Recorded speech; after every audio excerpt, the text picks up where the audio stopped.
Welcome to The Critique. This piece analyzes the consequences of aggressive institutional DEI, arguing it created a lost generation of millennial men whose careers were sidelined starting around 2014. We're jumping right in. So the material does a really good job of identifying 2014 as this hinge year. Yeah, the point where DEI went from just a goal to a real institutional mandate. Exactly. And the personal stories are powerful. You've got the hosts seeing their own industry publishing just cool off completely. And that story about the writer Jacob Savage. Right. Where the showrunner basically says, I love your pilot, but, we just can't hire an all-white male room anymore. Those stories are incredibly compelling, but I think that's also where the central challenge for the piece comes in. Okay. To really make the leap from a powerful personal story to a robust societal critique, the material needs to draw a much clearer line between correlation and direct causation. That's a crucial distinction, isn't it? Because if you don't, the whole thing can be dismissed pretty easily. It can. As it's written, it feels like it's attributing that lost generation status, the nihilism, career issues, all of it, almost entirely to those DEI policies that kicked in after 2014. Exactly. The piece leans really heavily on those emotionally persuasive anecdotes, and they absolutely resonate, but, they don't fully rule out other big things that were happening at the same time. Things that were mentioned, but maybe not fully grappled with. Right. I mean, think about ageism in tech during that exact same period. It was intense. If you were hitting 35, you were considered ancient. That's a huge factor. So if someone wanted to argue against this, they could just say, look, it wasn't DEI. It was the post-2008 recovery hitting a wall mixed with industry-specific ageism. Yeah, so we need to insulate the argument from that. We need to show that DEI wasn't just one of several issues. We need to fortify the thesis that the policy intervention was the primary driver of this displacement. And the best way to do that is to actually embrace that counter-context, not ignore it. So how do you do that? How do you bring in things like ageism without, watering down the main argument?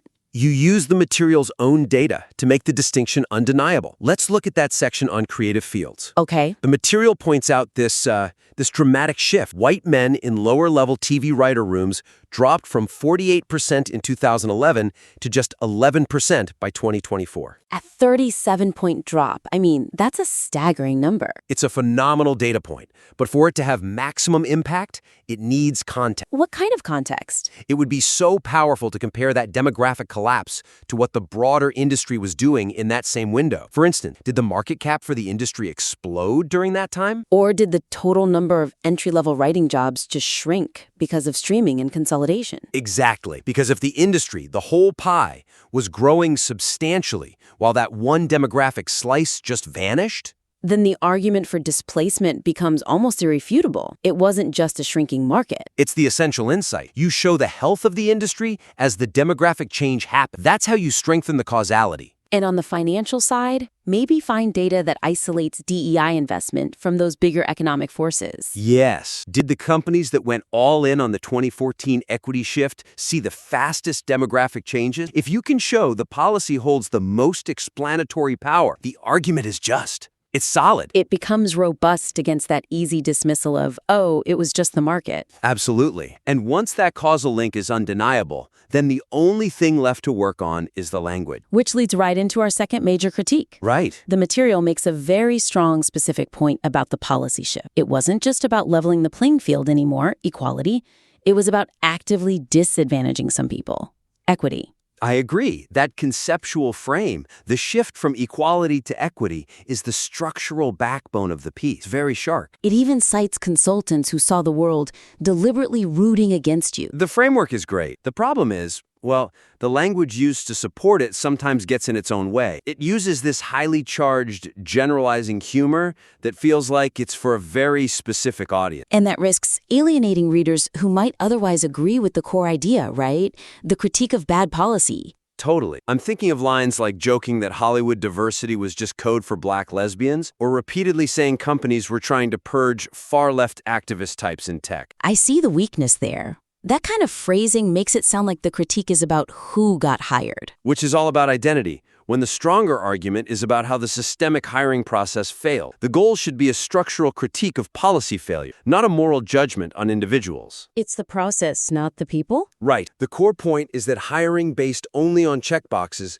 leads to professional failure, no matter who you are. The sunshine parody example in the material illustrates this perfectly. The person who wins the math contest but can't actually do math. Yes, that's a critique of a flawed process that values the identifier over the actual skill. So the suggestion here is to keep that passion.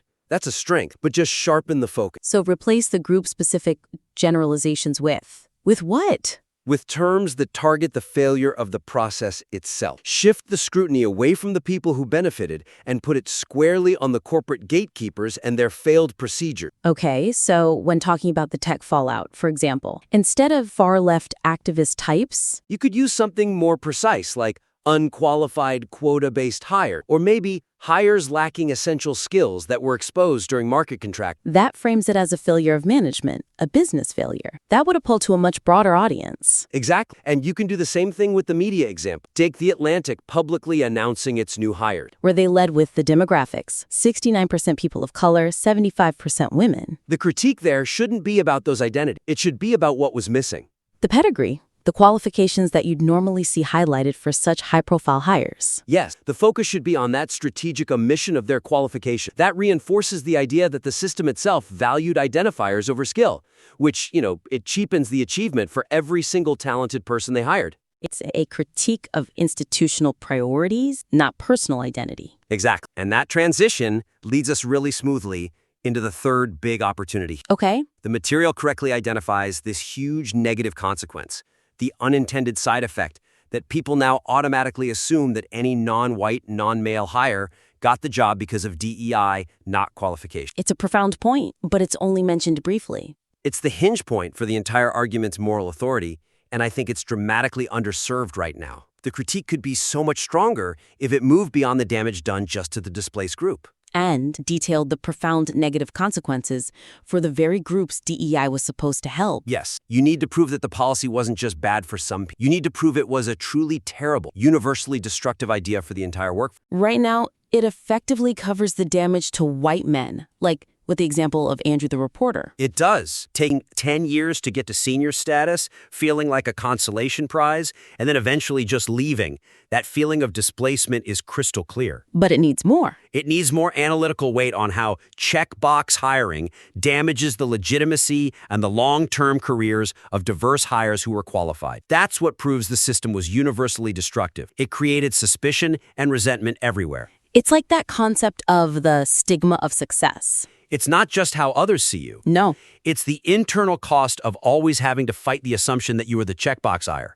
It must create a crisis of confidence. that's the analysis we need. Let's go back to that specific example of Andrew being passed over for the senior reporter job. But the gay man of color who jumped from intern to senior reporter in less than 2 years. So when we analyze that, we shouldn't just focus on Andrew's unfair displacement. We should focus on how the system itself cheapens the achievement of the new hire. Yes. What's the long-term professional cost to that person when 90% of their peers assume their rapid rise was due to a quota, not merit? It limits their internal respect, their credibility. Even if they are supremely talented, they have to spend the next 5 years of their career fighting this quiet, internal battle for legitimacy that their peers just don't have to fight. So instead of just seeing the new hire as less experienced, we analyze how the policy strips them of their professional legitimacy. Absolutely. You have to elevate that initial concern that all hires who aren't white and male are now assumed to be unqualified and make that a central crisis point of the whole analysis. Okay, I see. The piece has the ammunition to prove this system was universally destructive. It robbed talented people of color and women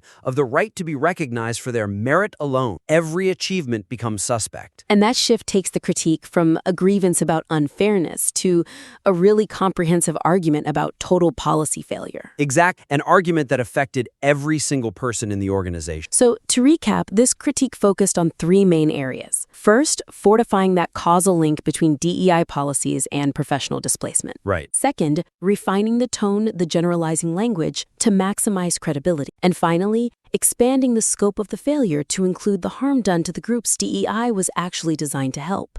And implementing these suggestions, especially integrating that non-DEI economic context and shifting the language to focus on systemic failure, it's going to make the argument far less vulnerable to that knee-jerk dismissal. It strengthens it into a much more broadly resonant piece of social commentary. For sure. We encourage you to revise your material and send it back to us for another critique. Until next time, keep challenging yourself to improve your work.